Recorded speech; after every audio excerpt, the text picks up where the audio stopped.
à tous, donc je vous retrouve pour une nouvelle vidéo avec deux nouveaux vignerons. Je vais donc vous demander de vous décrire. Château-La-Perrère, 2017, au Médoc, à Saint-Sran-Cadourne, 45% de Merlot, 5% de Cabernet Franc et le reste en Cabernet Sauvignon.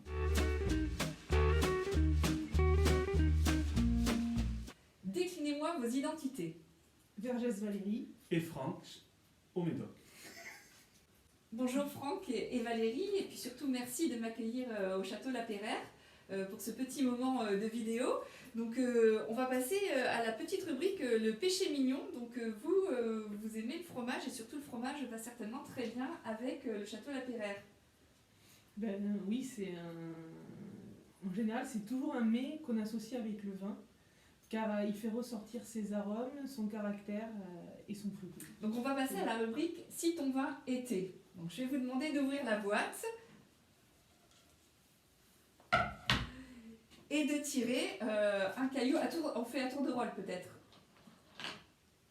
Donc si ton vin était une destination de vacances, je dirais la Bretagne. Ah, pourquoi la Bretagne? Par rapport à nos attaches familiales, il faut savoir que notre maman est bretonne, donc on a de fortes attaches là-bas, et donc c'est pour ça que si je devais choisir une destination de vacances, ce serait là-bas. Très bien. Franck, si ton vin était Un fruit. Mais moi je serais sur les fruits de la passion, parce que c'est un fruit exotique qui est très parfumé comme le vin. Il est doucereux, il est rond comme le nôtre, donc je pense que le fruit de la passion, ça résume bien aussi le vin de la propriété. du Château La Perrère. Franck, si ton vin était Oui. Un bonbon.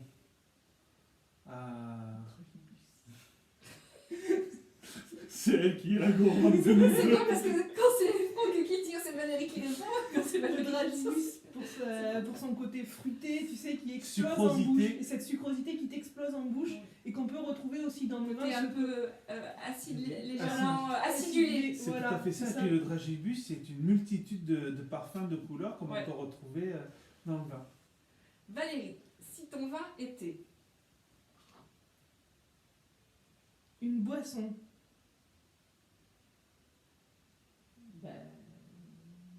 Un jus de fruits. lequel?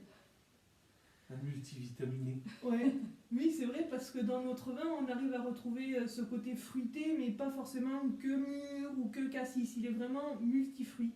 Donc, C'est c'est une chose qu'on recherche dans nos vins, un côté fruité. Complexité aromatique. Voilà, tout à sur les fait. fruits. Et qui est une expression des différents terroirs que nous pouvons avoir sur la propriété, aussi bien les graves qui vont donner des fruits mûrs que les argilo-calcaires qui vont donner des fruits plus acidulés. Franck, si ton vin était Si on y fait de l'œil. Une danse.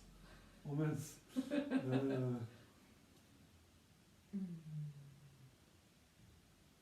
Une valse. Parce que ça tourne. Oui, c'est ça. La rondeur, et puis c'est la constance aussi. Et la légèreté aussi. C'est qu'une valse, c'est en 4 temps. Et c'est un peu comme ce qu'on essaye de reproduire dans notre vin, c'est-à-dire qu'on cherche toujours à avoir de la rondeur d'attaque, du fruité avec une finale qui est fine. Et donc du coup, comme on essaye de retrouver ça d'un millésime à l'autre, ça fait penser, oui, c'est vrai, à une valse qui est assez régulière, légère, ronde, puisqu'on tourne. Donc oui, une valse, ça matche bien, je trouve, avec le château. Donc nous allons passer au moment émotion. Donc je vais vous demander ce qui a pu vous toucher dans votre vie de vigneron, dans votre carrière sur les terres familiales. Qu'est-ce qui restera gravé dans votre mémoire de toutes ces années de travail dans le vin et la vigne?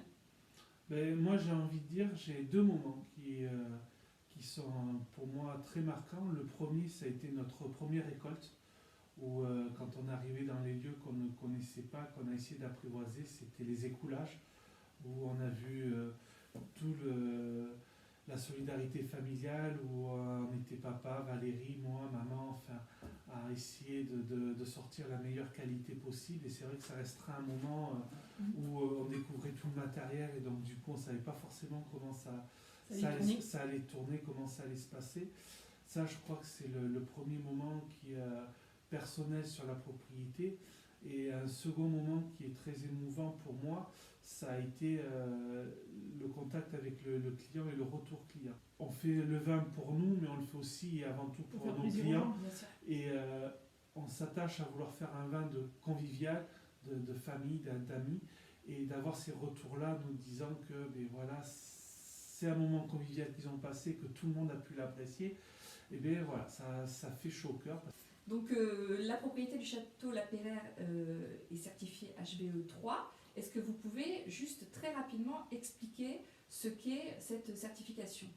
HVE 3, c'est une norme installée par le ministère de l'Agriculture pour certifier des propriétés comme la nôtre qui ne sont pas classées en bio, mais qui sont respectueuses de l'environnement à travers une charte très stricte quant aux quantités de produits utilisés, quant aux produits utilisés et surtout quant aux manières de travailler la vigne et le sol. Et le retraitement aussi. Voilà.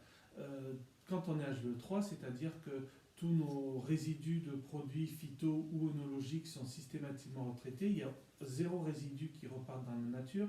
C'est toutes les normes environnementales de respect de l'environnement, mais aussi de la faune auxiliaire, les abeilles, les insectes qui est mis en place. Et c'est aussi un travail de sol pour limiter l'intrant de produits étrangers. Je vous remercie de m'avoir accueilli au sein du Château La Peyrère, Franck et Valérie, donc une fratrie de vignerons. On a vu assez complices, c'était très agréable de passer ce moment ici chez vous, d'avoir pu visiter un petit peu et puis d'avoir pu discuter de votre vin. Donc je vais repartir avec la bouteille pour la déguster maintenant chez moi tranquillement. Et merci à toi de nous avoir fait connaître. Avec plaisir.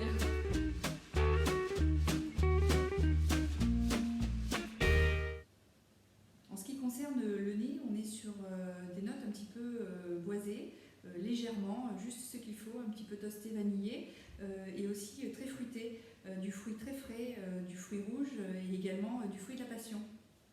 Alors en bouche, c'est assez surprenant. On a ce côté un petit peu acidulé, dont parlait Franck et Valérie, qui revient en attaque, ce côté peut-être draginus on pourrait dire, et puis on a également un côté aromatique, fruits rouges, très présent, avec beaucoup de framboises et également du fruit de la passion. En conclusion, je dirais que c'est un vin à boire en famille ou avec des amis. Comme c'est un millésime assez jeune, on peut également le boire en apéritif. Et puis évidemment le garder surtout une bonne dizaine d'années. Vous pouvez trouver ce vin en direct propriété ou également les contacter via leur Facebook Château La Peyrère et également leur site internet. Donc je vous dis à bientôt avec une nouvelle exploitation viticole, un nouveau vigneron, un nouveau vin. Et puis n'hésitez pas toujours à liker mes vidéos, à vous abonner à mes réseaux sociaux, mon compte Instagram, mon Facebook, Snapchat, et puis surtout à vous abonner à ma chaîne YouTube.